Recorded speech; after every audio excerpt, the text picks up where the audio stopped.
नमस्कार, आप देख रहे हैं प्रदेश का भरोसेमंद news channel India news Rajasthan. मैं हूं आपके साथ शुभेंदु सिंह। और प्रदेश में रेप जैसी घिनौनी वारदातें थमने का नाम नहीं ले रही हैं। अपराधियों के सामने पुलिस सुस्त पड़ती हुई नजर आ रही है और अपराधियों में पुलिस का खौफ जरा सा भी नजर नहीं आ रहा है। और इसका अंदाजा आप सवाई माधोपुर की घटना से लगा सकते हैं, जहां 14 साल की नाबालिग मूक बधिर बच्ची के साथ गैंगरेप की घटना ने एक बार फिर से पुलिस की कार्यशैली पर सवाल खड़े कर दिए हैं। लड़की को खर्च में अकेला देखकर आरोपी ने अपने दोस्तों के साथ मूक बधिर नाबालिग लड़की को अपने हवस का शिकार बनाया और घटना के बाद पीड़िता के पिता ने 4 नामजद आरोपियों पर मुकदमा दर्ज कराया है। प्रदेश में बढ़ती रेप की घटनाएं जहां पुलिस को कटघरे में खड़ा कर रही हैं, तो वहीं दूसरी ओर विपक्ष को सरकार को घेरने का एक मौका मिल चुका है।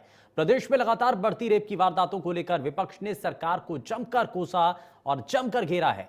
बीजेपी के तमाम बड़े नेताओं ने सरकार के दावे पर सवालिया निशान खड़े कर दिए हैं और एनसीआरबी की रिपोर्ट के आधार पर रेप की वारदातों के मामले में राजस्थान को नंबर 1 बताया है। उपनेता प्रतिपक्ष राजेंद्र राठौर ने सदन में एनसीआरबी की रिपोर्ट को पेश करते हुए अपराध के आंकड़े गिनाए। वहीं भारतीय जनता पार्टी प्रदेश प्रभारी ने भी सरकार को महिला सुरक्षा के मामले में फेल बताया है। किसने क्या कहा है, जरा वो आपको दिखाते हैं।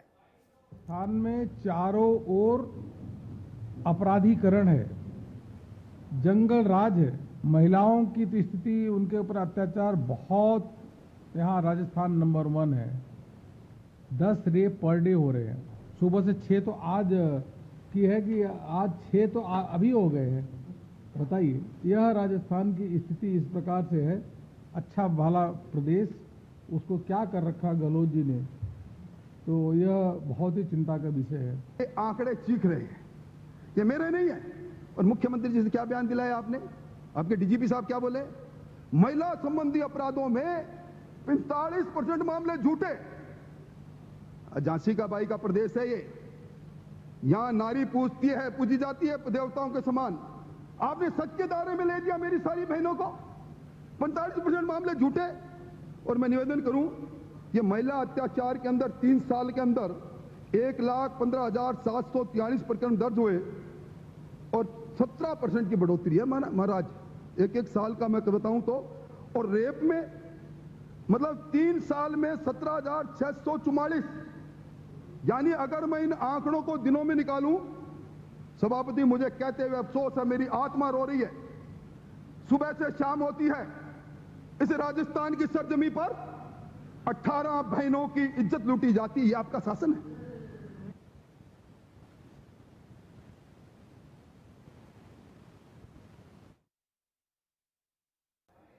तो प्रदेश के भीतर जिस तरीके के लगातार मामले सामने आ रहे हैं, सवाल उसको लेकर के कई हैं। सदन के भीतर भी सवाल विपक्षी के मैंने उठाए हैं और सड़क पर भी इसको लेकर के सवाल जनता के बीच तक पहुंचाए जा रहे हैं। और आज हमारी इस प्राइम टाइम डिबेट के भीतर भी ये बड़ा मुद्दा है और इसी को लेकर के जरा सवालों के जवाब तलाशने की कोशिश करते हैं। और ऐसे सवाल हम हमारे साथ जो खास कार्यक्रम के अंदर मेहमान जुड़ने जा रहे हैं, उनसे भी हम यही समझने की कोशिश करेंगे। लेकिन सबसे पहले आज के खास मेहमानों से आपको मिलवा देते हैं। हमारे साथ कांग्रेस पार्टी से नेता प्रदीप चतुर्वेदी कार्यक्रम में जुड़ चुके हैं। बहुत स्वागत है सर आपका। भारतीय जनता पार्टी से नेता अशोक सिंह शेखावत हमारे साथ कार्यक्रम में जुड़ चुके हैं। सर बहुत स्वागत है। और सामाजिक कार्यकर्ता भाग्यश्री सैनी हमारे साथ कार्यक्रम में जुड़ चुके हैं। भाग्यश्री जी बहुत स्वागत है आपका।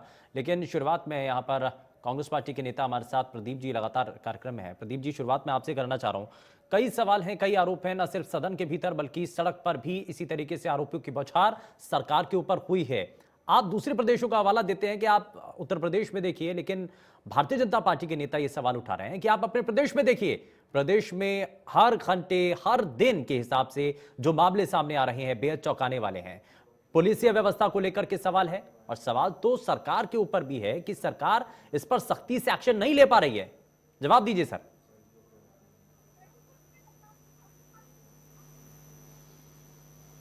देखिए, अभी ये जो आंकड़े आपने भी दिखाए हैं और आंकड़ों को मैंने भी देखा है, जो 5 साल के आंकड़े एनसीआरबी ने जारी किए हैं, उसमें अगर आप विस्तृत दौरे में जाएं तो आप देखेंगे 5 साल के आंकड़ों में ये आंकड़े लगातार राजस्थान में लेकर कम हो रहे हैं। पहले 2016 में इनकी संख्या लगभग 32,000 के आसपास थी। जो इस बार 2020 के जो आंकड़े आए हैं उसमें ये 28,000, करीब 6,000 आंकड़ों की कमी आई है। पर सवाल यह है कि इतने भी हो रहे हैं तो इससे हम संतुष्ट नहीं हैं, क्योंकि ये आंकड़ा भी काफ़ी ज़्यादा है। मेरा ये मानना है कि प्रदेश के मुख्यमंत्री खुद गृह मंत्री हैं। उन्होंने सामूहिक रूप से जिम्मेदारी स्वीकार की है और वो देश के अकेले मुख्यमंत्री हैं जो गृह मंत्रालय संभाल कर देश के इस कानून व्यवस्था पर नजर रखे हुए हैं, उसको प्रभावी रूप से नियंत्रित करने का प्रयास कर रहे हैं। मैं आपसे कहना चाहूंगा कि मुख्यमंत्री जी का मुख्य उद्देश्य है कि प्रदेश के प्रत्येक नागरिक को न्याय मिले, उसकी जो आपराधिक प्रवृत्ति की जो समस्या है उसको निदान मिले, इसलिए हर आदमी को न्याय मिलने की प्रक्रिया में वो शामिल हो। पहली प्राथमिकता उन्होंने तय की है कि प्रत्येक थाने में किसी भी अपराध से ग्रसित व्यक्ति को न्याय आने के लिए उसका मुकदमा दर्ज किया जाए। तो मैं समझता हूं सबसे पहले उन्होंने हर व्यक्ति को ये स्वतंत्रता दी है, आजादी दी है और उनको एक सुविधा दी है कि किसी भी स्तर का व्यक्ति हो उसको न्याय मिलने की प्रक्रिया में उसमें बाधा नहीं आनी चाहिए।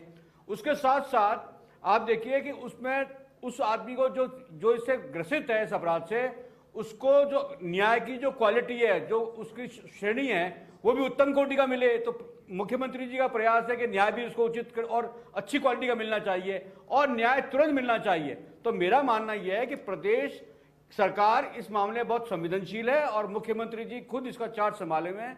मैं आपको ये कह सकता हूं कि मुख्यमंत्री जी के सानिध्य में ये पूरी चीज मॉनिटरिंग होती है। पर सवाल यह है कि दुष्कर्म के जो केस राजस्थान में बढ़ रहे हैं उसमें निश्चित ही एक बहुत मान रहे हैं ना, बढ़ रहे हैं। ये है कि क्या ये मानसिकता का कारण मान रहे हैं ना, बढ़ रहे हैं। क्या ये ऐसा, मुझे लगता है इसे कारण हो सकता है जी। मान 28,000 आंकड़े भी साल में होना कोई कम अंक का आंकड़ा नहीं है, लेकिन सवाल यह है कि इन्हें जाना पड़ेगा कि ऐसे दुष्कर्म होने का कारण क्या है।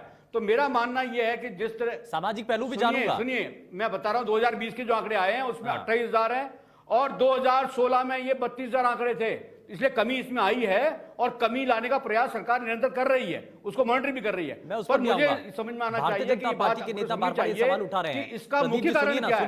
मेरे को ये लगता है, सवाल सुनिए सर, सवाल सुनिए। भारतीय जनता पार्टी के नेता बार बार ये सवाल उठा रहे हैं कि जो केसेस कम होने का आप हवाला दे रहे हैं ना, उसके पीछे बड़ा कारण ये है कि अभी भी बहुत सारे ऐसे लोग हैं जिनकी शिकायत तक दर्ज नहीं होती है।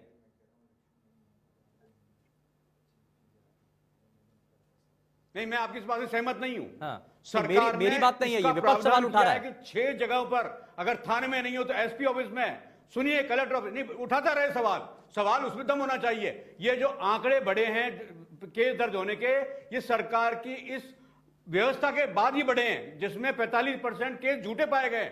ये पुलिस का आकलन है, उनकी जांच का रिकॉर्ड है कि 45% मामले झूठे हैं। अब सवाल यह है कि सरकार के पास पुलिस के बलों की संख्या भी सीमित है, उसमें झूठे केस को भी निकालना पड़ता है और जो वाजिब केस हैं उनका क्वालिटेटिव इन्वेस्टिगेशन करने की जिम्मेदारी भी उसी पुलिस की है। तो मैं समझता हूं मुख्यमंत्री के निर्देशन में इस पर बहुत प्रभावी कार्रवाई हो रही है, सरकार इस पर निरंतर नजर रखे हुए है और सरकार उन कारणों पर जानने की कोशिश कर रही है जिसकी वजह से अपराध होते हैं। क्योंकि जब तक मैं एक रिएक्शन ले लेता हूं अशोक सिंह जी से।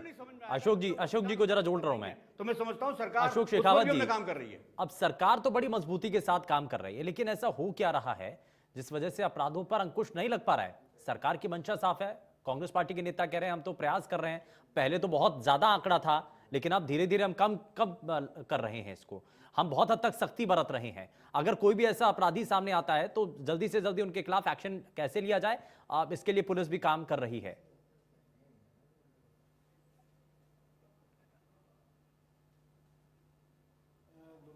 आपको जिस प्रकार से उन्होंने कहा कि न्याय मिलना चाहिए, इन्हीं के आंकड़े ये बताते हैं न्याय कैसा हुआ। यदि साल भर में यदि बच्चियों के साथ में जो दुष्कर्म की घटनाएं घटित हुई है उसमें 2.78% ही ये न्याय दिला पाए। ये कह रहे हैं कि साहब हमने न्याय दिलाया। फास्ट ट्रैक कोर्ट है, वो 54 कोर्ट है, एक न्यायालय एक केस में सजा दे रहा है 1 साल के अंदर। तो ये विचारने बिंदु इनके लिए है कि कोर्ट की संख्या ये नहीं बढ़ा रहे। फर्स्ट। दूसरा, इन्होंने कहा कि हम सहमत नहीं है कि एफआईआर दर्ज नहीं हो रही। जिस राज्य में पुलिस सुरक्षित नहीं हो, वो भटकती रहे, वो एसएचओ भटकता रहे इनके विधायक के खिलाफ एफआईआर दर्ज कराने के अंदर, तो आप सोच सकते हैं कि राजस्थान के अंदर कैसा राज चल रहा है। वो संरक्षण पुलिस वाले मांग रहे हैं कि मेरी एफआईआर दर्ज कर दीजिए, लेकिन कुछ नहीं कर रहे। किसी दूसरे अधिकारी के फोन टेपिंग के आधार पर लोगों को सस्पेंड किया जा रहा है, नौकरियों से ट्रांसफर किए जा रहे हैं। तो सरकार किस चीज के लिए है ये सबको पता है क्या है। और फिर आंकड़ों इशारा किस तरफ है?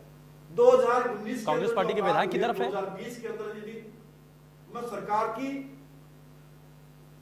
यस, हाँ, आप खुद देख लीजिए। और दूसरी, उन्होंने कहा कि आंकड़ों की बात कहते हैं, 2020 में 5300 के लगभग यदि महिलाओं बच्चों के साथ रेप की घटना घटित होती है और 2021 में 6300 को लगभग हो जाती है, तो 1000 केस बढ़ जाते हैं। मतलब 1000 केस को क्या बता रहे हैं? कुछ नहीं।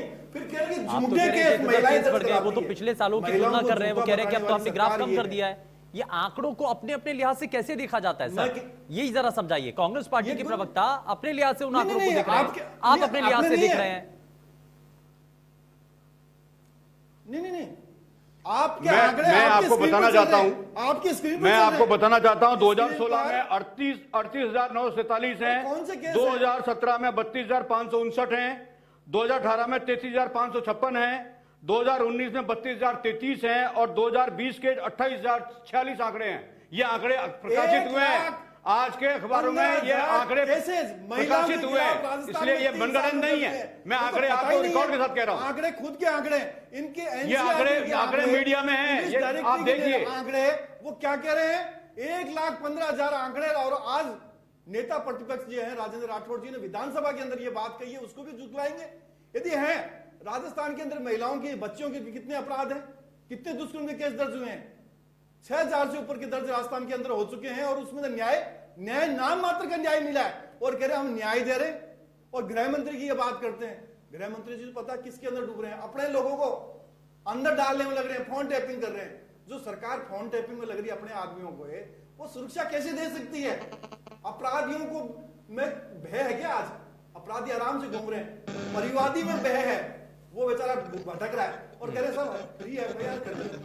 आपके आंकड़े फ्री करते हैं तो मैंने आपको उदाहरण बताया ना अभी, वो एसओचओ क्यों भाग रहा है, किस लिए भाग रहा है, उसकी जांच कर लीजिए। और दूसरा है कि मैं कह रहा हूं कि राजस्थान के अंदर आप देखेंगे कि सरकार बचाने के लिए और उसके साथ साथ चुनावों के अंदर रेप की घटना होती है, लोकसभा चुनाव के अंदर अलवर में, और उसको कितने दिन बाद में दर्ज की जाती है? 5-6 दिन बाद में दर्ज की जाती है और एसपी कहा जाता है कि भाई एफआईआर मत करो, अब लोकसभा के चुनाव चल रहे हैं। ये भी जनता ने देखा था। चलिए ठीक है, लेकिन इसका सामाजिक पहलू भी जरा समझ लेते हैं। सामाजिक पहलू भी इसका समझते हैं। लेकिन मैं वापस लौटता हूँ शेखावत साहब, मैं वापस लौटता हूँ आपके पास। भाग्यश्री सैनी हमारे साथ लगातार कार्यक्रम में बनी हुई है, सामाजिक कार्यकर्ता है। आप जो कांग्रेस पार्टी के नेता प्रदीप जी जो सवाल उठा रहे थे ना कि हमें ये देखना होगा कि सामाजिक सिस्टम में ऐसा क्या, कैसे ये सब कुछ हो रहा है और क्यों आखिर ऐसे केसेस बढ़ते चले जा रहे हैं। ये जो प्रवृत्ति में बदलाव आ रहा है, समय के साथ हम बदल रहे हैं, लेकिन बदलाव हमें कितना बदल रहा है ये बहुत हद तक देखने वाली चीजें हैं। भाग्यश्री जी, आपको इसमें क्या नजर आता है? दिनों दिन अपराध का ग्राफ बढ़ रहा है, विपक्ष सवाल उठा रहा है, सरकार कह रही है कि पहले के मुताबिक जो ग्राफ नीचे जा रहा है। बतौर एक महिला होने के नाते जब आप अपने घर से बाहर निकलती हैं, कितना अपने आप को सुरक्षित महसूस करती हैं?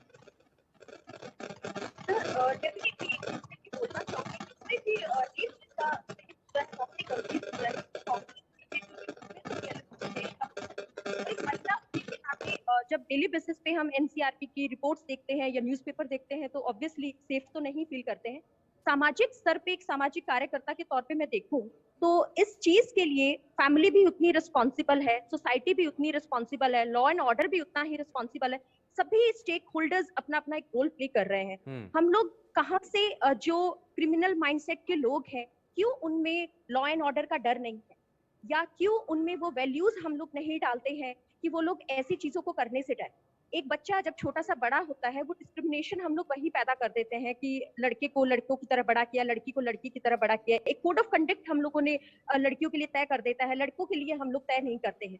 ठीक है, स्कूल में अगर हम लोग जाते हैं तो क्यों नहीं हम उस बच्चे को ये सिखाते हैं कि तुम्हें अपनी बहन के साथ तुम जैसा बिहेवियर करते हो वैसा ही तुम्हें दूसरी महिलाओं के साथ भी वैसा ही बिहेवियर करना चाहिए। सेक्स एजुकेशन की अगर हम लोग बात करते हैं तो अभी भी 21st सेंचुरी में हम लोग कहीं ना कहीं सेक्स जैसे वर्ड से डरते हैं। हम इस चीज को लेने से डरते हैं, बात करने से डरते हैं। जब हम लोग कोई लॉ जैसी डिग्री करते हैं या कोई हायर डिग्रीज करते हैं तो हम लोग जानते हैं कि हमारे राइट्स, हमारे लॉज कौन से हैं। हमें स्कूल लेवल पे ये नहीं बताया जाता कि कौन से राइट्स हैं, एक महिला के, एक लड़की के कौन से राइट्स हैं, एक लड़का अगर ये चीज गलत करता है तो उसके साथ क्या हो सकता है। तो कहीं ना कहीं ये चीज भी रिस्पॉन्सिबल है। सोसाइटी जहां से हम लोग पहली चीज सीखते हैं, सामाजिक पहलू, सामाजिक स्तर पे सोसाइटी में ऐसा क्यों नहीं है कि अगर कोई ऐसा विकृत मानसिकता का व्यक्ति अगर हमारे इर्द गिर्द है या हमारे आसपास कोई भी ऐसी चीज होती है तो सोसाइटी उसको क्यों नहीं रोकती है। वो सिर्फ पुलिस का ही रोल नहीं है, वो सोसाइटी का भी रोल है। अगर हम लोग पुलिस के लेवल पे बात करें तो ऐसा क्यों है कि ये चीजें बढ़ती जा रही हैं और लोगों में इस चीज का डर नहीं है। क्या आमजन को पुलिस पे विश्वास नहीं है। मैं आज एक चीज मानती हूँ कि एनसीआरबी जितना डेटा प्रेजेंट करती है उससे ज्यादा महिलाएं इस चीज से परेशान है। आधी महिलाएं तो अपनी आवाज तक नहीं रख पाती है, वहां तक पहुंच नहीं पाती है, रिपोर्ट दर्ज नहीं करवा पाती है। वो महिलाएं तो और ऑलरेडी डरी हुई है कि हम पुलिस तक जाएं या नहीं जाएं। तो कहीं ना कहीं वो पुलिस भी रिस्पॉन्सिबल है, वो लॉ एंड ऑर्डर भी रिस्पॉन्सिबल है कि आम जन में उसको लेके विश्वास नहीं है, और जो क्रिमिनल्स हैं वो उससे डर नहीं रहे हैं और लगातार ये सब चीजें, ये सब क्राइम्स करते जा रहे हैं। बिल्कुल, और इसी वजह से ये जो अपराध का ग्राफ है ना वो बढ़ता हुआ हम देख रहे हैं। इसमें ना सिर्फ सामाजिक तौर पर, और ये कह करके प्रदीप जी, मैं जरा वापस से प्रदीप चतुर्वेदी जी आपके पास आ रहा हूं, सामाजिक रूप से जो कमियां हैं हम उसको आधार बना करके हम सरकार के कामों पर पर्दा नहीं डाल सकते हैं। सरकार की जो इच्छा शक्ति होनी चाहिए, क्या वो नजर आ रही है? और सामाजिक बदलाव तो बेहद जरूरी है, चलिए वो तो बात अलग है, लेकिन सरकार का जो काम है वो भी बड़ा जरूरी है, उससे आप पीछे नहीं हट सकते हैं।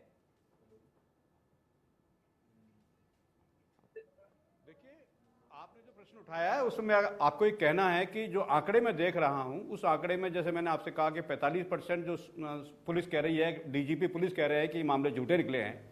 इसके साथ साथ सामाजिक तौर पे एक समस्या और है कि जो अपराध के, जो महिलाओं के साथ बलात्कार के, छेड़छाड़ के मामले दर्ज होते हैं, उसमें 31% मामले ऐसे हैं जिनमें परिवादी जो है 164 के बयान देने से मुकर जाते हैं, या उनको जो अपराधी तत्व होते हैं वो उनको मैनेज करके 164 के बयान से दूर रखने का प्रयास करते हैं। तो ये सामाजिक चेतना का सवाल है कि अगर परिवादी ही उस केस में समझौता कर लेगा, या के ऊपर भी सवाल खड़ा हो जाएगा ना उस कि जिस शख्स के ऊपर या जिस महिला के ऊपर या जिस बच्ची के ऊपर ये वो यातनाएं झेल रही है, उसके ऊपर मेंटली और प्रेशर क्रिएट किया जा रहा है, उसके ऊपर दबाव बनाया जा रहा है। ये सोचा तो मैं प्रदान करनी होगी ना सर। जो शिकायत करता है, अगर वहां ये बिल्कुल है, ये सामाजिक व्यवस्था में कमी है कि जो लोग परिवार कौन बनाएगा सर हैं वही लोग। अगर इन व्यवस्थाओं में कमी है तो सरकार की जिम्मेदारी भी तो है ना। ये सामाजिक इसको सरकार की जिम्मेदारी है। हाँ। सरकार उनको सुरक्षा देती है, उनको सुरक्षा देती है, लेकिन वो किन कारणों अगर मिलती है तो आप खुद मान रहे हैं ना ये कि परिवार जो है वो मुकर जाते हैं, समझौता कर लेते हैं। तो समझौता करने का दबाव जो बनता है ना वो इसी वजह से बनता है। ये न्यायिक प्रक्रिया का सवाल है, सरकार का नहीं है। सरकार ने न्याय को देने के लिए उसका मुकदमा दर्ज किया है, पुलिस दर्ज किया है, लेकिन यह न्यायिक प्रक्रिया व्यवस्था है कि जिसके माध्यम से सरकार न्यायिक प्रक्रिया में दखल नहीं देती है। न्यायिक प्रक्रिया में न्याय की प्रक्रिया जो है वो सम्मिलित होती है, उसमें न्याय बैठी रहेगी होता है। न्याय स्वतंत्र प्रक्रिया है और वो न्यायिक प्रक्रिया के माध्यम से होता है। सरकार, सवाल यह है कि इस मामले में सामाजिक चेतना जागृत करनी होगी, परिवादी को सुरक्षा देने का काम सरकार करती है। जो परिवादी कहते हैं कि अपराधी को धमका रहे हैं, सरकार को सुरक्षा देने का प्रावधान है, सरकार करती है, लेकिन ये इनके लेकिन उसके बावजूद भी उनके ऊपर दबाव बना दिया जाता है ना। सच्चाई तो यही है सर। परिवादियों ने समझौता करके 164 के बयान, तो मैं आपसे कहना चाहता हूं कि ये परिवार का जो स्थिति है वो तो उस परिवार को केयर करनी पड़ेगी जो परिवादी है, ये उसकी जिम्मेदारी उसकी है। सरकार उसको सुरक्षा दे, उसको सहूलियत दे, सरकार ये तो वही बात हो गई कि सवारी अपनी सामान की खुद जिम्मेदार है। अगर ये तो आपने कह दिया है, अपने परिवार के बाद से सरकार के तौर पर भी तो कोई जिम्मेदारी होगी ना। ये कमी है जिस पर विचार किया जाना जरूरी है। अगर सारी जिम्मेदारियां जनता की तय हो जाएंगी तो सरकार की भी तो इसमें कोई जिम्मेदारी होनी चाहिए ना। धमकाने का प्रयास कोई अपराधी पक्ष करता है तो सरकार उसको सुरक्षा का प्रावधान करती है। सुनिए, सरकार उसको प्रावधान पे उसको सुरक्षा का प्रावधान करती है। अगर वो सुरक्षा की डिमांड करे, अगर वो शिकायत करे न्यायालय में कि उसको धमकाया जा रहा है तो उसका प्रावधान है, सरकार सुरक्षा देती है। लेकिन सवाल यह है कि 31% मामले जो आज अखबारों में दर्ज हुए हैं जिसमें परिवादियों ने समझौता कर लिया, 164 का बयान नहीं दिया, तो ये मामले दर्ज तो हो गए। प्रदीप जी, आप समझ रहे हैं ना, प्रक्रिया में इनकी जो सदन के भीतर जो मुद्दा उठा है ना, बड़ा गंभीर मुद्दा है। ये बड़ा गंभीर मुद्दा है। देश भर के सामने आज सदन के भीतर ये बताया जा रहा है कि प्रदेश की स्थिति बहुत ज्यादा खराब है, कानून व्यवस्था बहुत ज्यादा लचर हो चुकी है। बात करने की बात बनती है और राष्ट्रीय स्तर पर इस पर विचार करने की आवश्यकता है कि जो प्रावधान है उसमें अगर परिवादी समझौता करता है तो इसमें सरकार क्या कर सकती है। सरकार तो परिवादी की शिकायत पर न्याय देने की प्रक्रिया में संलग्न रहती है और वो सरकार की जिम्मेदारी है। सरकार वो कर रही है, सरकार अपने काम पे पीछे नहीं सरकार को जो करना है या करना चाहिए वो सरकार कर रही है, के बाद उसको फिर सहयोग देना चाहिए। आपको भी ऐसा ही लगता है क्या शेखावत साहब? देखो, सरकार सुरक्षा देना, संरक्षण देना और अपराधियों को सलाखों पर पीछे देना, ये सरकार की जिम्मेदारी है और इन्होंने अपने मैनिफेस्टो में ये घोषणा की थी। कानून व्यवस्था बदतर करेंगे, पुलिस में रिफॉर्म लेके आएंगे। पुलिस में तो रिफॉर्म छोड़ दीजिए, कानून व्यवस्था भी छोड़ दीजिए।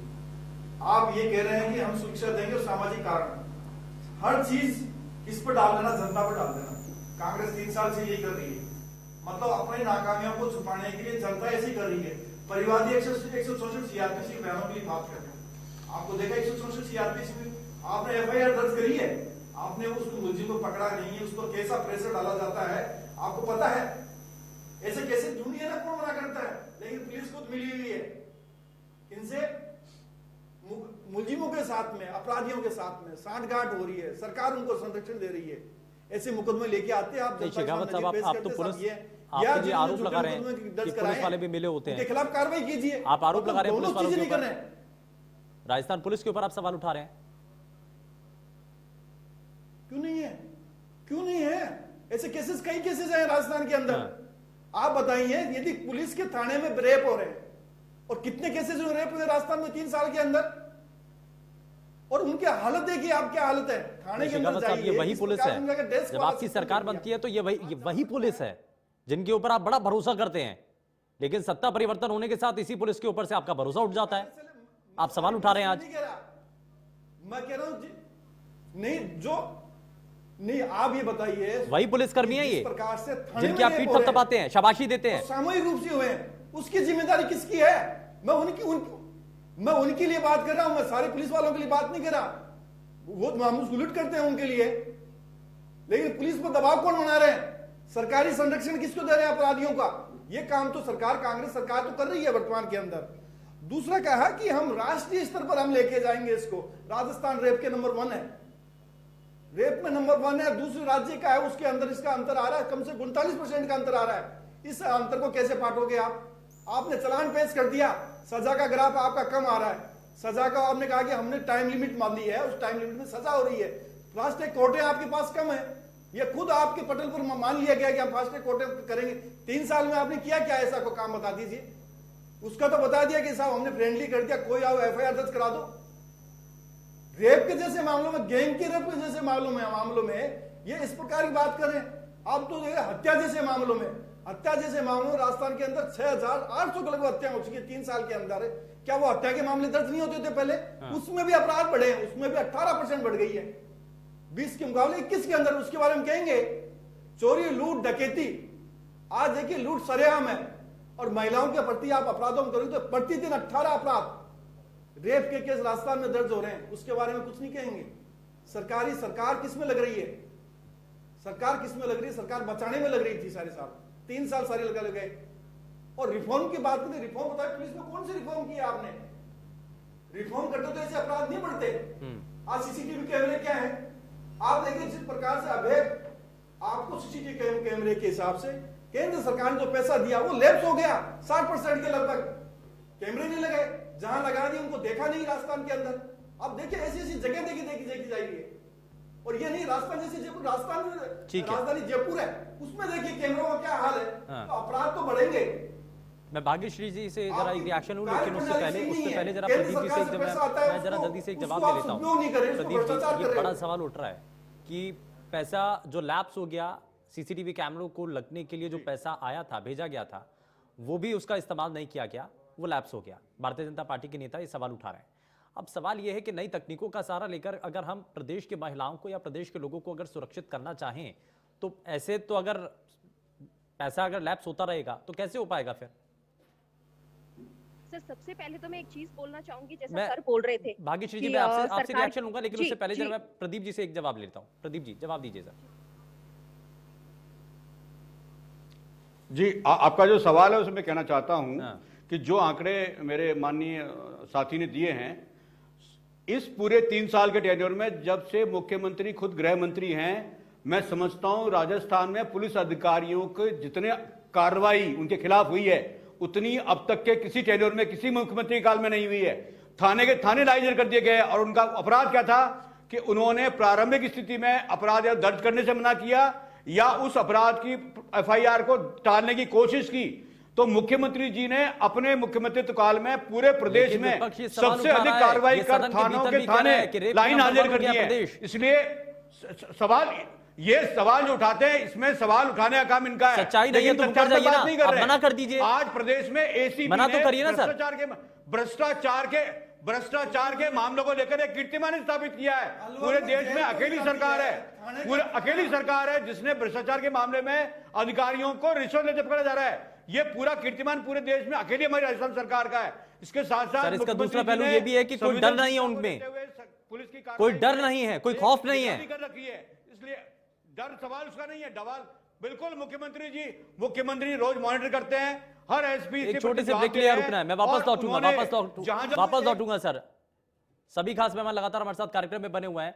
छोटे से ब्रेक के लिए यहां पर जल्दी से आगे बढ़ते हैं और सभी खास मेहमान लगातार हमारे साथ कार्यक्रम में बने हुए हैं। वापस से लौट रहा हूं और बड़े सवाल के साथ कि आखिर प्रदेश के अंदर आज भी अगर ये खौफ, ये डर महिलाओं के मन में बना हुआ है, प्रदेश के हर एक नागरिक के मन में बना हुआ है, विपक्षी खेमा जिस बात को सदन के भीतर कहता हुआ नजर आ रहा है, क्या वाकई में उसके पीछे कुछ सच्चाई है? जरा इन्हीं सवालों के साथ मैं आगे बढ़ता हूं, लेकिन सबसे पहले मैं एक रिएक्शन भाग्यश्री जी से इसमें लेना चाह रहा हूं। भाग्यश्री जी, अब ये बड़ा सवाल बना हुआ है कि हम अगर सामाजिक रूप से परिवर्तन चाहते हैं, अगर हम चाहते हैं कि बेटियों को सुरक्षित महफूज कर पाएं, इससे पहले भी आप इसका जिक्र कर रही थी कि हम ये कह तो देते हैं कि बेटा और बेटी एक समान हैं, लेकिन हम बेटियों के लिए बहुत सारी बंदिशें लगा देते हैं, लेकिन बेटों से नहीं पूछते हैं। तो क्या इसकी शुरुआत हमें अपने घर से करनी चाहिए? ठीक है, सरकार क्या इसमें एक्शन ले रही है वो हम समझेंगे, लेकिन सामाजिक तौर पर इसमें और क्या होना चाहिए? डेफिनेटली पहला जो डिस्क्रिमिनेशन और जो समानता वाला फैक्टर है वो हम अपने फैमिली लेवल पे ही डाल देते हैं। जब बेटे और बेटी को एक तरीके से हम लोग रेज नहीं करते हैं, लड़के को बिल्कुल अलग हम लोग कुछ रुकावटें और कुछ फ्रीडम देते हैं और लड़कियों को बिल्कुल छोटी छोटी बातों पे हम लोग टोक देते हैं, तो दैट इज वेरी इंपॉर्टेंट कि जो पेरेंट्स हैं उनको अपने बेटे और बेटी को इक्वल समानता के तौर पे बड़ा करना चाहिए, क्योंकि वहीं से वो जो नींव है असमानता की वो वहीं से डलती है, वही सही और गलत वहीं से डलती है। सेकंड थिंग, हम लोग अगर बात करें तो स्कूल लेवल पे सेक्स एजुकेशन बहुत इंपॉर्टेंट है। बचपन से ही हमें बच्चों में ये डालने की जरूरत है गुड टच बैड टच क्या होता है, ताकि एक बच्ची को ये पता हो कि अगर मुझे कोई गलत तरीके से छू रहा है तो उसे गलत छूने को क्या कहते हैं। एक बच्चे को ये पता होना चाहिए कि उसके कौन से राइट्स हैं। एक बेटी को ये पता होना चाहिए कि गलत चीजें हो रही है तो मुझे कैसे अप्रोच करना है, अपने पेरेंट्स को कैसे बताना है। हम हमेशा विमेन एम्पावरमेंट और इक्वालिटी की बात करते हैं, जहाँ पे हम ये तो बताते हैं कि महिलाओं को क्या करना है, लेकिन हमें ये भी बताना है कि लड़कों को क्या नहीं करना है। तो दैट इज वेरी इंपॉर्टेंट। और सेक्स एजुकेशन में हमें बेटे और बेटी के साथ पेरेंट्स को भी इंक्लूड करने की बहुत जरूरत है। तीसरी, अगर हम लोग बात करें सोसाइटी, उसका बहुत इंपॉर्टेंट रोल है।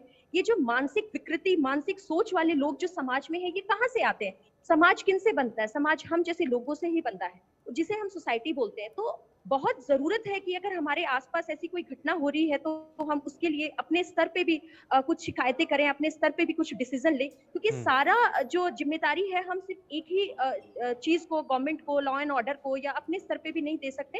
ये सारी चीजें बहुत जरूरी है। एक छोटी सी बात मैं बोलना चाहूंगी, पूर्व में सर बोल रहे थे कि ये न्यायिक प्रक्रिया का काम है, पुलिस पकड़ लेती है। देखिए, मैं ना बीजेपी से हूँ ना मैं कांग्रेस से हूँ, मैं एक महिला हूँ और एक सोशल एक्टिविस्ट हूँ, और मेरे लिए सारी जो पार्टीज हैं वो समान है। तो मैं यहाँ पे सिर्फ यही कहना चाहूंगी कि क्या पुलिस अपना काम ढंग से कर रही है?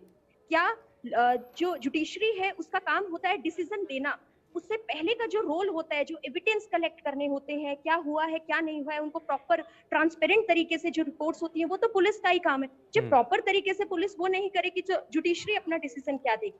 अच्छा, सामाजिक तौर पर बदलाव के लिए कई बार आपके पास भी शिकायतें मिलती होंगी। लोगों का कानून व्यवस्था सैनी जी, आपके पास भी ऐसी कई बार शिकायतें आती होंगी, लोग बड़े परेशान होते होंगे, अपनी शिकायतों को लेकर के थानों के चक्कर काटते होंगे, आपसे भी अपनी बातें रखते होंगे। जब आप भी थाने पहुंचती हैं तो पुलिस का पब्लिक के साथ जो रिलेशन होना चाहिए, क्या वैसा नजर आता है? शिकायत दर्ज करने में जो कहा जाता है सरकार की तरफ से बड़ी आसानी के साथ शिकायतें दर्ज हो रही हैं, क्या वो ऐसा दिखता है? मैं राजस्थान में 1460 ड्रॉप आउट्स बेटियों के लिए काम कर रही हूँ। मेरी 1400 बेटियां हैं और मैं आपको बता सकती हूँ, मैं हर बच्ची की अगर एक स्टोरी सुनती हूँ, बेटियां डरती हैं, पुलिस सेंसिटिव नहीं है महिलाओं को और बच्चियों को लेके।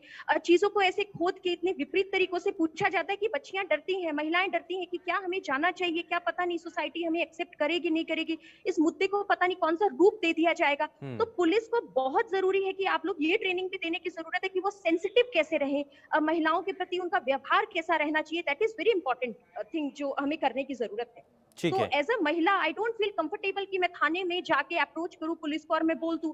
कुछ चीजें मैं यहाँ पे कहना चाहूंगी, बहुत छोटी छोटी चीजें हैं जो बहुत बड़ी बात में बन जाती है। जैसे कोई पीछा कर रहा है, जैसे हमें किसी ने प्रैंक कॉल कर दिया या किसी लड़के ने हमें कॉल कर दिया, हम महिलाएं, हम लड़कियां उस चीज को भी पुलिस को बताने से डरते हैं कि कहीं पे पता नहीं उस चीज को किस तरीके से लिया जाएगा। तो पुलिस को सेंसिटिव होने की बहुत जरूरत है, जो उनमें एक कमी है, जो बहुत बड़े लेवल पे कमी है। ठीक है प्रदीप जी, अब ये पुलिस में, पुलिस व्यवस्था के अंदर कुछ सुधार लाने की जरूरत है। अब इसके लिए तो पल्ला ना झाड़िएगा प्लीज, ये रिक्वेस्ट है। इसके लिए क्या इसमें और बेहतर हो सकता है? मुझे लगता है कि प्रदेश के लोग भी ये समझना चाहते हैं और ये सरकार ये कहना भी चाहते होंगे आपसे। बात नहीं करती है। अभी भाग्यश्री जो बात अभी कही है, मैं उस बात से पूरी तरह सहमत हूं कि इस सामाजिक जो चेतना है वो लाना बहुत जरूरी है। उसका कारण ये है कि जो अपराध के आंकड़े आ रहे हैं, उस अपराध में ये बात जाहिर हो रही है कि ये अपराध जो है वो परिचितों द्वारा, पड़ोसियों द्वारा, रिश्तेदारों द्वारा किए जा रहे हैं। तो सवाल यह है कि इस मामले में चूंकि सामाजिक दृष्टिकोण से देखें तो जहां पर उनको महिलाओं को सुरक्षित होना चाहिए, वही वर्ग उनका शोषण कर रहा है। तो सबसे बड़ी समस्या है कि मैं समझता हूं कि ये व्यवहार में ही बातों को समझने की जरूरत है कि कौन व्यक्ति किस दृष्टि देख रहा है। मैं समझता हूं पहली स्थिति वही है। और समाज में चूंकि लड़कियां और महिलाएं बहुत संकोची होती हैं, कई बार अपराध का संज्ञान समय से नहीं होता है। अगर कानून की सख्ती हो ना, अगर कानून की सख्ती हो और लोगों के मन में डर बन जाए, ऐसी मानसिकता के जो लोग हैं ना, अगर उनके मन में डर बन जाए, तो चाहे वो परिवार के लोग हो या बाहर का कोई भी शख्स हो, वो अपराध करने से डरेगा, खौफ होगा उसके मन में। सुनिए, नहीं, आप इसको मिक्स कर रहे हैं। आप इसको मिक्स कर रहे हैं। मैं आपसे क्या कहना चाह रहा हूं कि सामाजिक जनचेतना की जो बात हो रही है, अपराध तब बनता है जब सरकार के संज्ञान में आता है। संज्ञान से होने से पहले बहुत सारी बातें होती है, परिचितों के माध्यम से होती है, रिश्तेदारों के माध्यम से होती है। जो अपराधी हैं वो समाज में आसपास के लोग होते हैं। कोई नए 80% आंकड़े जो मैं देख रहा हूं उसमें परिचित हैं, रिश्तेदार हैं और उस कम्युनिटी के लोग हैं। तो सबसे बड़ी समस्या है कि इन सामाजिक व्यवस्था में महिलाओं को, लड़कियों को हमें शिक्षित करना होगा कि किसी का एटीट्यूड, किसी का व्यवहार अगर उसको तकलीफ देता है तो इसकी सूचना घर वालों को दें, अपने परिचितों को दें, ताकि उसका समाधान हो सके। लेकिन अपराध को बचाए रखने से लिए अगर आप संकोची रहेंगे, उसकी शिकायत नहीं करेंगे, तो मैं समझता हूं अपराध की प्रवृत्ति बढ़ती है और अपराधी उनका हौसला तभी बढ़ता है जब उनके छोटे छोटे अपराधों का संज्ञान नहीं लिया जाता है। तो मैं समझता हूं कि पहले हमारी ड्यूटी है कि हम सचेत रहें और उसके बाद पुलिस अपना काम करती है। गलत भी हो जाता है ना, तो सामाजिक डर की वजह से वो थाने तक जाने में डरती हैं। वो खौफ है आज भी लोगों के मन में, बेटियों के मन में खास करके, कि बच्चियां और महिलाएं डरती हैं इस व्यवस्था से।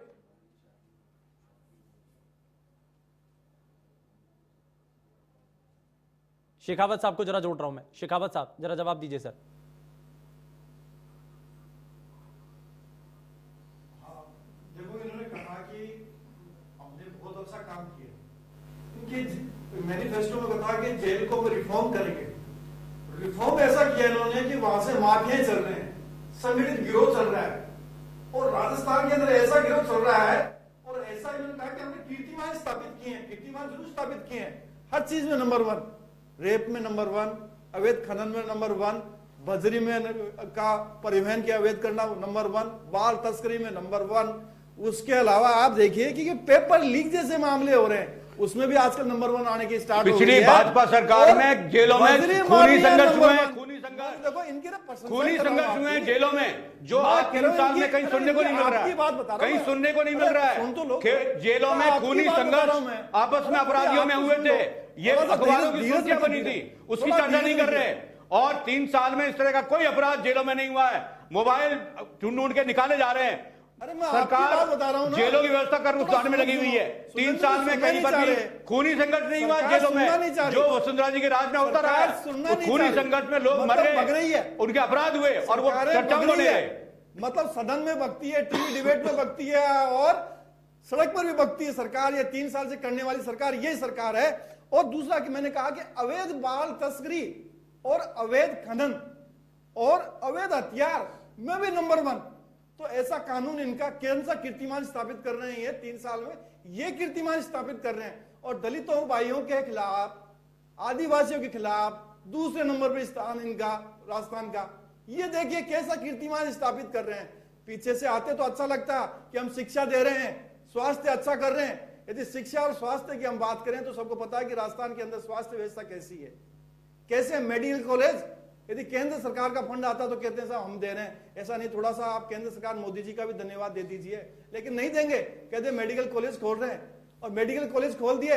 इनका दायित्व था डॉक्टरों की पोस्टिंग और नर्सिंग कर्मियों की पोस्टिंग करनी चाहिए, लेकिन इन्होंने पोस्टिंग करी क्या? वहां आधारभूत इंफ्रास्ट्रक्चर जो होना चाहिए हॉस्पिटल में वो नहीं है। नहीं, सिर्फ तो मुद्दे क्या पर सर, करेगी? मुद्दे जो पर, उनका मुद्दे पर। पुलिंदा है, जिनके पास में बजट में कुछ है नहीं हाँ। और घोषणाएं करने वाली सरकार है, तो ऐसे ही घोषणाएं point पर। अपराधों के बारे में करती है और कानून व्यवस्था के बारे में करती है। कानून व्यवस्था आज सबको पता है। मैं कह रहा हूं कानून व्यवस्था सबकी बात है। कानून व्यवस्था अच्छी होगी तो महिलाओं की सुरक्षा मिलेगी, बच्चियों को सुरक्षा मिलेगी। आज बच्चियों के प्रति अपराध 3 साल के अंदर 5,700 से अधिक हो जाते हैं और उनको न्याय नहीं मिल पाता है, और उसमें चालान का प्रतिशत कितना बताया गया है वो भी सबको पता है, इनकी ट्रायल कितनी हो रही है सबको पता है, और इन्वेस्टिगेशन में कितना समय लग रहा है। कहा कि इन्वेस्टिगेशन में, कहा कि डीजीपी साहब ने तो इन्वेस्टिगेशन में तो बहुत कम समय लग रहा है, लेकिन इसके विधानसभा में आता है उल्टा आता है कि इन्वेस्टिगेशन में इतना समय लग रहा है। तो 45% की बात कहना कि महिलाएं झूठी दर्ज कराती है, तो डीजीपी साहब सुनिए, आप कि कहना अलग चीज है आपका, महिलाओं को आपने किस प्रकार से कह रहे हो कि वो झूठे मुकदमे दर्ज कराती है महिलाओं, मतलब सशक्तिकरण की बात करना और महिलाओं को झूठा साबित करने का काम ये सरकार ही कर रही है आरोप लगा रहे हैं आपके ऊपर। सदन में कर रहे हैं आपने जो और कहा है, डीजीपी उसको साहब भी लेकर कह रहे हैं सवाल बार बार उठाया जा रहा में, है और कार्रवाई कि कीजिए। अगर आपको कोई कौन मना महिला करता है? थाने में कार्रवाई जाकर कुछ के नहीं केस करेंगे, दर्ज कराती है तो आप 182 उसको की झूठा CRPC मुकदमा के कह रहे हैं। अंदर बता दीजिए कि प्रदीप जी जवाब दीजिए। ये तथ्यहीन बात कर रहे हैं। मैं आपसे एक आंकड़ा और आपके सामने कर रहा हूं जो एनसीआरबी ने दिया है। इस देश के आंकड़े हैं, उसमें मध्य प्रदेश, गुजरात और उत्तर प्रदेश के आंकड़ों में जो अपराध हैं वो बढ़ रहे हैं 2020 में, जबकि राजस्थान में ये आंकड़े कम हो रहे हैं। ये आंकड़े मेरे पास हैं एनसीआरबी के। 3 स्टेट मध्य प्रदेश, गुजरात और उत्तर प्रदेश में अपराध बढ़ रहे हैं एक साल के आंकड़ों में, और राजस्थान अकेला राज्य है जहां पर ये आंकड़े कम हो रहे हैं। 14% आंकड़े अपराध के कम हुए हैं। ये एनसीआरबी की रिपोर्ट है 2019-20 की, आप देख सकते हैं। इसलिए राजस्थान सरकार न्यायिक मामले में प्रगति कर रही है और मुख्यमंत्री के निर्देश के अनुसार लॉ एंड ऑर्डर को मेंटेन कर रही है। ये तथ्यहीन बात कर रहे हैं, इनका आरोप लगाने का कोई तथ्य नहीं है, आधारहीन बात कर रहे हैं ये। इसलिए शेखावत जी के बातों में कोई तथ्य नहीं है। आंकड़े बोल रहे हैं, आंकड़े एनसीआरबी के आंकड़े 2000। चलिए, आंकड़ों का हवाला दिया जा रहा है, लेकिन आंकड़ों की जो बाजीगरी है उसमें तो हर कोई माहिर है। आरोप तो भारतीय जनता पार्टी के ऊपर भी लगा दिए जाते हैं, लेकिन ठीक है, मैं जरा भाग्यश्री जी आपको इसमें जोड़ रहा हूं जल्दी से। अब इस व्यवस्था को बदलने के लिए हम ये आपने कहा कि पुलिसिया सिस्टम को बहुत बेहतर करने की जरूरत है। लोग आज भी अपनी अगर शिकायत लेकर के थाने में पहुंचते हैं तो खास करके महिलाओं में एक डर बना हुआ है। आप इसके लिए बहुत सारे कदम उठाए जाते हैं, कोशिशें की जाती हैं, पुलिस पब्लिक मीटिंग की जाती हैं, लेकिन ऐसे जो कार्यक्रम हैं इनको कामयाब बनाने के लिए क्या करना चाहिए? क्योंकि ग्राउंड पर आप देखती हैं महिलाओं की जो दूरी है थानों से या पुलिस सिस्टम से, वो एक डर के कारण है या कोई और दूसरी वजह भी है? शिकायतें दर्ज नहीं होती हैं, डर है, क्या कारण है? सर देखिए, कोई एक रीजन नहीं है, रीजन सारे हैं। पहली चीज अगर हम लोग देखें तो जब बचपन में हम लोग देखते हैं कि हमारे घर के बगल में अगर एक कांस्टेबल भी आ जाता है तो हम लोग यूं डर के बैठ जाते हैं कि पुलिस आ गई है। तो वो चीज इंडिकेट करती है कि हम पुलिस को लेके हमारे अंदर कितना बड़ा फियर है। सेकंड थिंग, आपने बोला अवेयरनेस कार्यक्रम। अवेयरनेस कार्यक्रम की रियलिटी ये है कि हम लोग बोलते हैं अवेयरनेस, लेकिन मुझे नहीं लगता कि बहुत बड़े पैमाने पे लेके अवेयरनेस कार्यक्रम संचालित होते हैं। जैसा कि मैं देख पा रही हूँ, जैसा मैं जिन बेटियों में काम करती हूँ उन्हें बिल्कुल कुछ भी नॉलेज नहीं है, क्या उनके लॉज हैं, क्या उनके राइट्स हैं, कहाँ उन्हें जाना चाहिए। इवन मैं खुद जो एक women and child rights activist हूँ, मुझे नहीं पता कि आज एक घटना हो जाए तो 100 नंबर के अलावा एकदम मैं कॉन्फिडेंस से एंटर कर जाऊं कि ये हो जाए और मुझे बहुत पॉजिटिव रिस्पॉन्स मिलेगा। That's the second thing. तीसरी चीज जो हम लोगों को देखने को मिलती है कि पुलिस में जैसी सेंसिटिविटी मैंने बोला है, उस चीज की बड़ी पैमाने पे कमी है, वो चीज भी बहुत बड़ा फैक्टर है। चौथा, रिपोर्ट दर्ज करवाने के, जैसे आपने बात बोली है, तो हम अपने आसपास बहुत सारे इंसिडेंट्स ऐसे देखते हैं कि बच्चियां जाती हैं, महिलाएं जाती हैं, अपनी रिपोर्ट दर्ज करवाना चाहती है। वो पॉलिटिकल विल की कमी हो या पुलिस पे कोई प्रेशर हो या कोई भी चीज अगर हम लोग बोले कि उसमें करप्शन बोले या कुछ और बोले, तो बहुत सारे फैक्टर होते हैं कि हाँ ये बिल्कुल सही है कि महिलाओं का पुलिस को लेके एक्सपीरियंस बहुत अच्छा नहीं रहता है। तो वो चीज भी उन लोगों के अंदर बैठी हुई है कि हाँ अगर हम जाएंगे तो कुछ होना नहीं है। चौथी चीज अगर हम देखें तो सोसाइटी एक्सेप्ट नहीं करती है।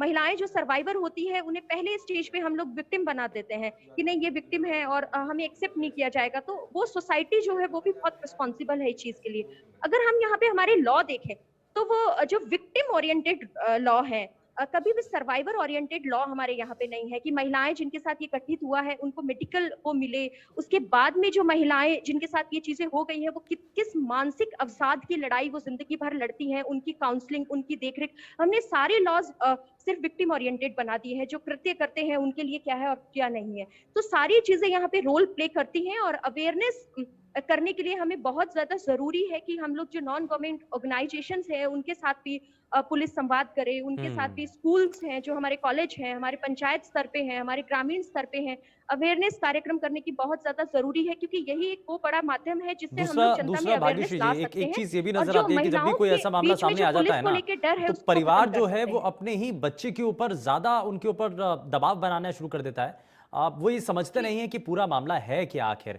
लेकिन इसमें सबसे पहले शिकायत करने की जरूरत है, सबसे पहले इसमें जानकारी होना बड़ा जरूरी है कि अगर कभी भी ऐसा कुछ हो जाता है तो सबसे पहले आपको शिकायत करनी बहुत ज्यादा जरूरी है। अगर कोई भी ऐसा मामला आता है, प्रदेश के जितनी भी महिलाएं इस वक्त ये कार्यक्रम देख रही हैं, भाग्यश्री जी नजरें सब आपके ऊपर ही आकर के टिकी हुई हैं, अगर कभी भी ऐसा हो जाता है क्या करना चाहिए, सबसे पहले क्या करना होगा? डेफिनेटली अगर कोई भी ऐसी घटना होती है तो बेझिझक, बिना किसी जजमेंट के, बिना डरे आपको सबसे पहले अपने पेरेंट्स को बताना चाहिए कि हाँ मेरे साथ ये हुआ है, और उनको विश्वास में लेना चाहिए। अगर आपके पेरेंट्स या आप लोग डर रहे हैं तो आपके आसपास कोई भी समाज सेवी संस्थाएं हैं जिनको आप अप्रोच कर सकते हो, जो इस चीज के लिए काम कर रही हैं, वो भी आपकी बहुत बड़ी हेल्प करेंगी। और फिर उसके बाद में अगर आपके अंदर फिर भी फियर रह जाता है और नहीं बचता है तो आपको पुलिस को अप्रोच करनी चाहिए और अपने जो राइट्स हैं, आपके साथ जो गलत हुआ है उसके लिए आपको अपनी आवाज उठानी चाहिए, क्योंकि एट लास्ट एक वो ही है, आप ही हैं जो अपनी चीजों के लिए लड़ सकते हैं। और अगर आपको लगता है कि पुलिस प्राथमिक रिपोर्ट दर्ज करने में कोई भी दिक्कत कर रही है, कोई भी परेशानी कर रही है, तो जो हायर अथॉरिटीज हैं उनको आपको अप्रोच करना चाहिए, और जो एनजीओज हैं जो आपके राइट्स के लिए लड़ रहे हैं, कोई भी आपके आसपास में ऐसी संस्थाएं हैं, उनको आपको अप्रोच करना चाहिए। बिल्कुल, तो जाहिर तौर पर ये कई पेरेंट्स, महत्वपूर्ण चीजें हैं, नॉन-गवर्नमेंट कई बड़ी बातें ऑर्गेनाइजेशन हैं। और अगर पुलिस। किसी के साथ भी कुछ ऐसा होता है तो सबसे पहले आपको क्या करना चाहिए, शिकायत आपको जरूर दर्ज करनी चाहिए। और अगर आपके साथ कोई भी आपको फॉलो कर रहा है या आपको किसी तरीके से कमेंट कर रहा है तो आपको उसको नजरअंदाज नहीं करना है। आपको उस छोटी से छोटी घटना को लेकर के पुलिस में जाकर के शिकायत देनी होगी, क्योंकि यही छोटी छोटी चीजें हैं, अगर आप इनको नजरअंदाज कर देते हैं तो उनका मनोबल बढ़ जाता है और वो बाद में जाकर के किसी बड़ी घटना को अंजाम देते हैं। खैर समय थोड़ा सा कम है, बहुत शुक्रिया सभी खास मेहमानों का कार्यक्रम में शामिल होने के लिए। लेकिन आंकड़ों का खेल यहां पर देखने को मिला, और आंकड़ों की जो अकड़ है ना, वो हर राजनीतिक दल सत्ता में आने के बाद दिखाते भी हैं। भारतीय जनता पार्टी की सरकार अगर सत्ता में आती है, अगर वो सत्ता में काबिज हो जाते हैं तो आंकड़े अपने हिसाब से, अपने लिहाज से बताए जाते हैं। कांग्रेस भी इसी तरीके से इन आंकड़ों का इस्तेमाल करती है, और ऐसा ही कुछ इस डिबेट में भी देखने को मिला है। लेकिन यहां पर सबसे पहले कोशिश यही है कि प्रदेश के इस बढ़ते रेप के अपराधों को या मामलों को कम करने के लिए सभी को मिलकर के काम करने की जरूरत है, ताकि महिलाओं को एक सुरक्षा का कड़ा घेरा उनको दिया जा सके, आम लोग अपने आप को महफूज फील करा सकें, अपने आप को सुरक्षित महसूस कर पाए। पेशकश में फिलहाल के लिए बस उतना ही। नमस्कार।